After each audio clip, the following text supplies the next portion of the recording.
देशाचे पंतप्रधान नरेंद्र मोदी हे वेगवेगळ्या देशांच्या प्रमुखांपुढे नाचतात, मुजरा करतात, ही बातमी आपल्यापर्यंत पोहोचवली नाही। या सर्व मालकांना माझं असलेलं आव्हान आहे,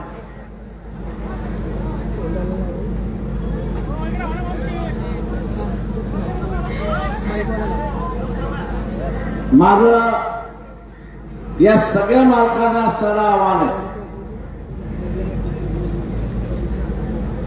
की वेगवेगळ्या पद्धतीने लोकांचा असणारा राग हा शिगेला पोचताना मला दिसतोय। काश्मीरच्या प्रश्नावरनं पाकिस्तान बरोबरचे असणारे अनेक युद्ध झाले, या अनेक युद्धाच्या कालावधीमध्ये असेल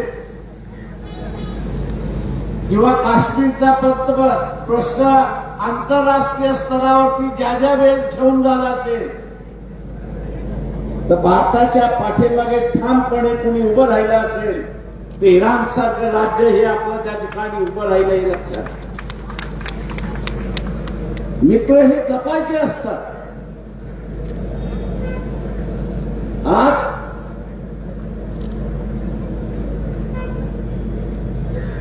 इराणवरती हल्ला झाला,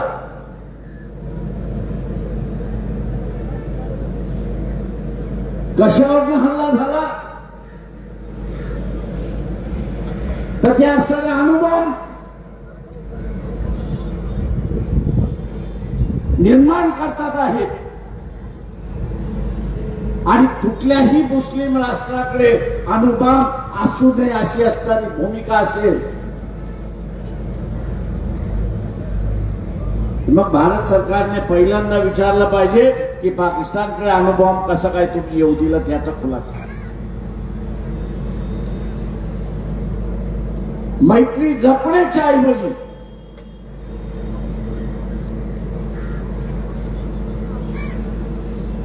जे हल्ले झाले असणारी माझ्याकडची माहिती खोटी असावी असं मी स्वतः म्हणतोय।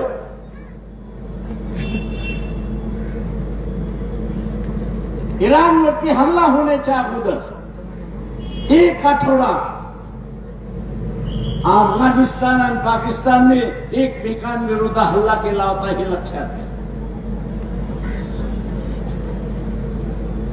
अफगाणिस्तानची सुद्धा भूमिका होती की इराणवरती हल्ला होऊ, शेजारी राज्य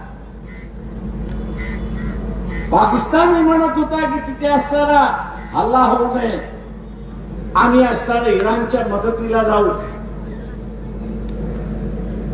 नरेंद्र मोदी इस्रायलला जातात, काय गुफ्तगू होतं याची आपल्याला माहिती नाही, पण त्यांचं विमान भारतामध्ये उतरण्याच्या अगोदर हल्ला होतो अशी असणारी परिस्थिती आहे। मी भारत सरकारला विचार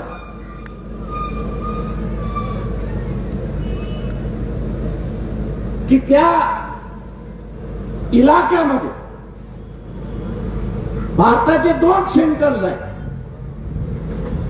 एक दुर्गाम म्हणून असणारं एक सेंटर आहे आणि इराण मधला असणारा चिबर नावाचं असणारं जे पोर्ट आहे ते आहे।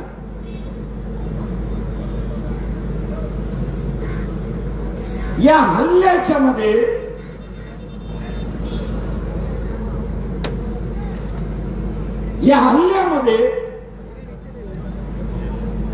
या दोन्ही सेंटरने मदत केली की न मदत केली याचा असणारा खुलासा हा विचारला जाणार आहे हे लक्षात घ्या।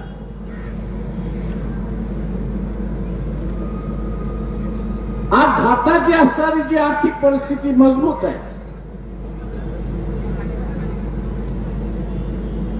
मजबूत आहे याचं एकच कारण आहे की जे आखाती देशामध्ये भारतीय नागरिक काम करतोय, त्यांनी कमवलेला पैसा हा भारतामध्ये पाठवला जातो.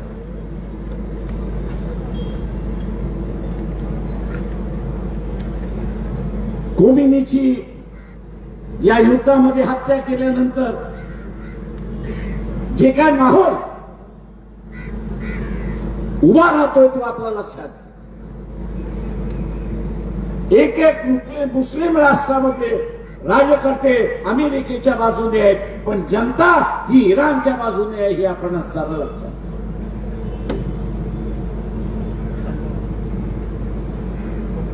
हे युद्ध असंच चालू राहिलं तर इथल्या भारत सरकारने असताना त्याच्यावरती विचार केला पाहिजे होता असं मी त्या ठिकाणी मानतो.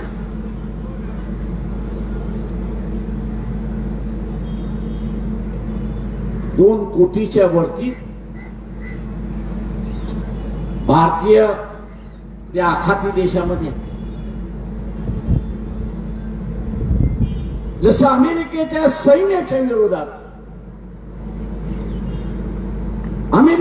सैन्याच्या विरोधात, ज्या पद्धतीने असताना तिथल्या मुस्लिम राष्ट्रांमध्ये राग पेटून उठलाय आणि कदाचित रस्त्यावरची सुद्धा लढाई त्या भागामध्ये आपल्याला बघायला मिळेल हे असताना लक्षात. आणि त्यामध्ये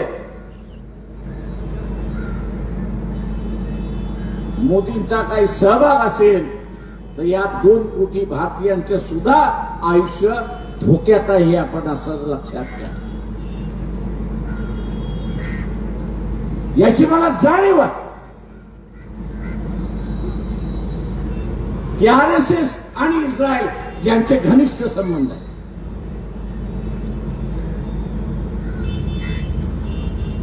यांचे घनिष्ठ संबंध आहेत.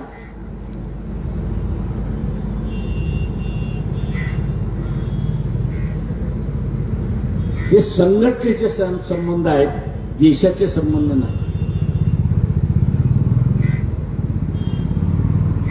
देशाचं नेहमी धोरण राहिलेलं आहे की आम्ही कोणाच्या भानगडीत पडणार नाही आणि अन्यायाच्या बाजूने आम्ही राहणार नाही.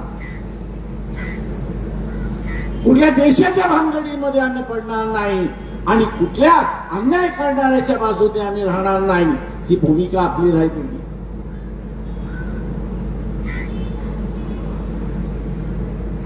फिलिस्तीनच्या लोकांवरती ज्यावेळेस हल्ला झाला त्यावेळेस एक मुस्लिम संघटनांना घेऊन आपण असताना मोर्चा काढला की शासनाने भूमिका घ्यावी. आजही आपल्याला त्या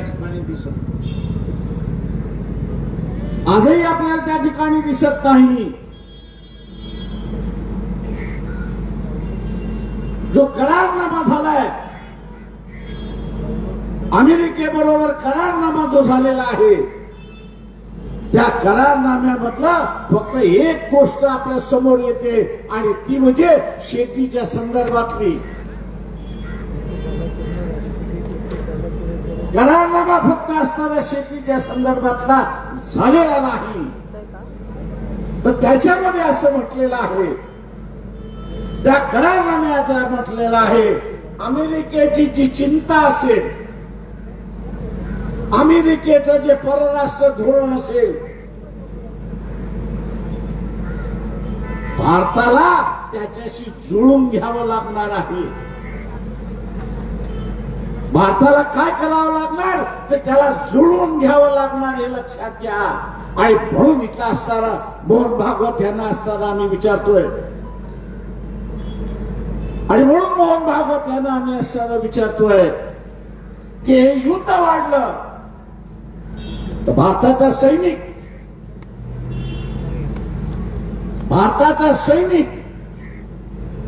आणि भारताचा असणारा एअरबेस, हवाई अड्डे हे तुम्ही अमेरिकेसाठी खुले करणार आहात का?